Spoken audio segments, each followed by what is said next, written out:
Տնտեսական հանցագործությունների դեմ պայքարի շրջանակում Հայաստանի Հանրապետության Պետական եկամուտների կոմիտեի հետաքննության եւ օպերատիվ հետախուզության վարչության աշխատակիցները բացահայտել են ներմուծման եւ իրացման փուլերում հարկերից խուսափելու նոր դեպք։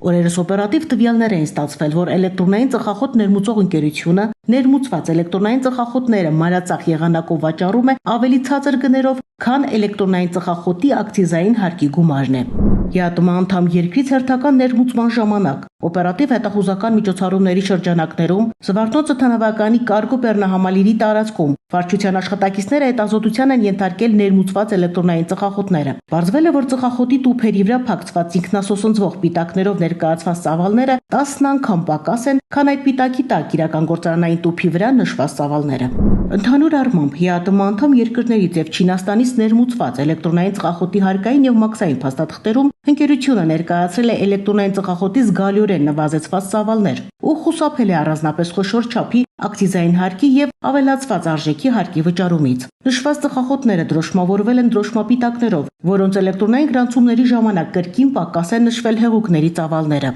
Արդյունքում ընկերության կողմից էլեկտրոնային ծխախոտների հեղուկների իրական ծավալները հարկման համար հիմք հանդիսացող փաստաթղթերում թաքցնելու միջոցով պետությանը պատճառվել է ավելի քան 142 միլիոն դրամի վնաս։ Առանձնապես խոշոր չափերով հարկեր չվճարելու հիմքով հաղորդում է ներկայացվել Հայաստանի Հանրապետության քննչական կոմիտեի տնտեսական հանցագործությունների եւ մաքսանենգությունների քննության գլխավոր վարչություն, որտեղ նախաձեռնվել է քրեական վարույթ։ Խուզարկություններ են իրականացվել ընկերության շուրջ 30 մանրածախ առևտրի կետերում։ Արգրավել են վարույթի համար կարևոր նշանակություն ունեցող փաստաթղթեր, էլեկտրոնային գրիչներ եւ էլեկտրոնային ծխախոտներ։ Նշենք, որ ապրանքների ներմուծման բոլոր փուլերը վերահսկվում են եւ ցանկացած խախտում կարող է հանգեցնել իրավական հետևանքների։ Հետևաբար Պետական եկամուտների կոմիտեի հետաքննության եւ օպերատիվ հետախուզության վարչությունը հիշեցնում է, որ հարկային ու մաքսային փաստաթղթերում տվյալների ճշգրտությունը, ապրանքների ամբողջ ծավալը ճիշտ հայտարարագրելը ոչ միայն օրենքի պահանջ է, այլև բիզնեսի առողջ զարգացման գրավականներից մեկը։